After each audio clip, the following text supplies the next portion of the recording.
Bom dia, pessoal. Mais uma vez aqui para falar de quem verdadeiramente interessa, Jesus Cristo. Na minha vida é o que interessa em primeiro lugar. Como deve ser nas nossas vidas, Jesus, Deus em primeiro lugar. Dá atenção primeiro às coisas do alto e tudo mais nos será acrescentado.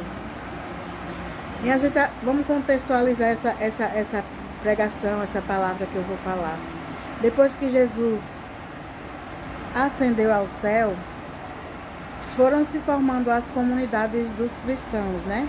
O povo que acreditava e que foi sendo evangelizado pelos apóstolos, mesmo depois da ascensão de Jesus, e foi acreditando e foi se convertendo, eles se uniram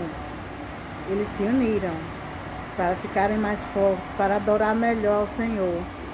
Então, vamos ler aqui. A multidão dos fiéis, a multidão, minha gente, era muita gente. A multidão dos fiéis era um só coração e uma só alma. Olha que coisa mais linda, minha gente. Só aqui já não preciso falar mais nada. Ó, a multidão dos fiéis era um só coração e uma só alma. Ninguém dizia que eram suas as coisas que possuía, mas tudo entre eles era comum. Com grande coragem, os apóstolos davam testemunho da ressurreição do Senhor Jesus.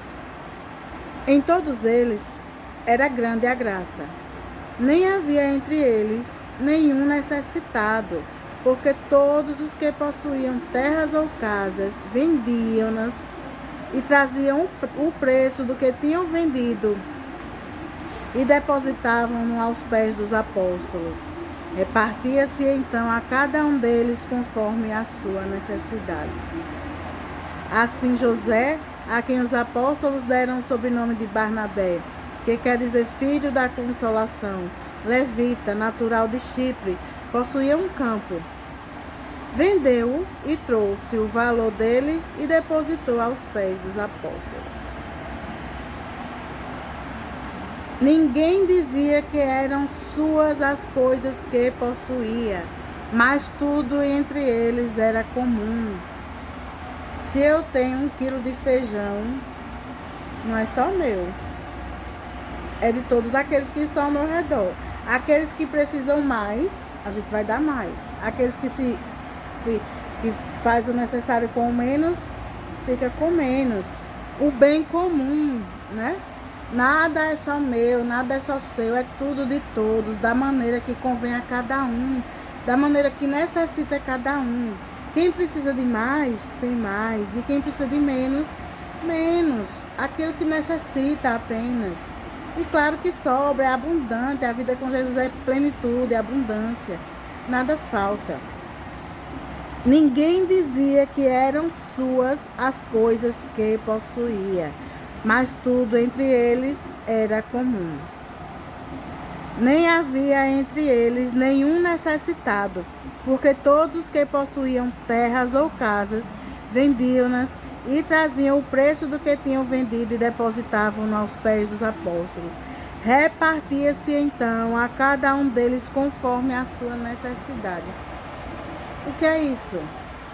Se a gente for olhar na Constituição brasileira, o que é isso? Olha só. E traziam o preço do que tinham vendido e depositavam aos pés dos apóstolos.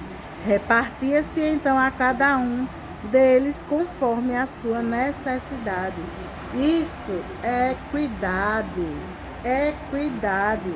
Deixar todo mundo igual.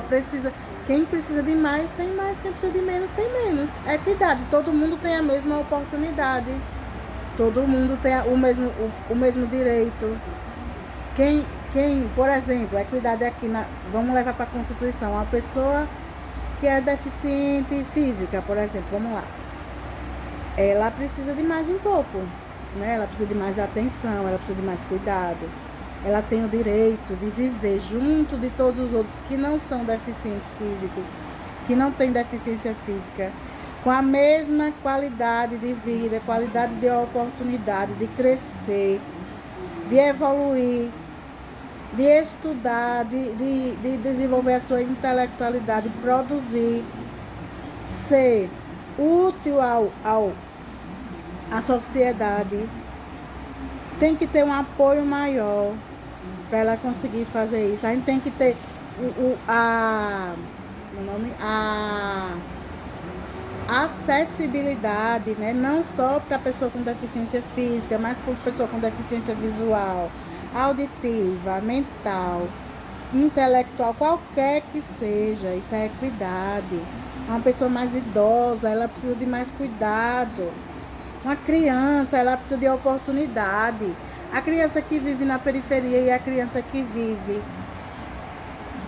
no centro, na orla, as duas têm que ter direito, minha gente, à mesma oportunidade. Isso é equidade, está na Constituição, está na Bíblia, e muitas vezes não acontece, né? Mas muitas vezes não acontece. É lei, é lei. É lei aqui no Brasil, é equidade. E a gente vê que não acontece.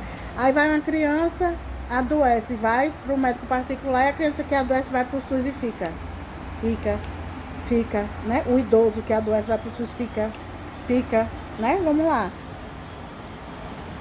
Nem havia entre eles nenhum necessitado, porque todos os que possuíam terras ou casas vendiam-nas e traziam o preço do que tinham vendido e depositavam nos pés dos apóstolos. Repartia-se então a cada um deles conforme a sua necessidade. Vamos voltar para o início. A multidão dos fiéis era um só coração e uma só alma. Então, quem vive pensando em si e no outro é um só coração e uma só alma. Olha, Deus abençoava esse povo. Aquela partilha dos bens desenvolvia o amor entre eles. A multidão dos fiéis era um só coração e uma só alma. Fico por aqui, até mais. Desculpe alguma besteira que eu falei, se falei sem saber de lei de Constituição, mas acho que está tudo dentro do que existe na realidade, na lei e não na prática, né? A gente não está aqui para falar de política, porque Jesus ele não foi um político. O reino de Jesus não é nessa terra. Ele falou, meu reino não é aqui, meu reino é no céu, né? Não é daqui. Jesus não era um político, mas ele falava em partilhar, em partilha. Ele falava em partilha, né? É isso, minha gente. Até mais.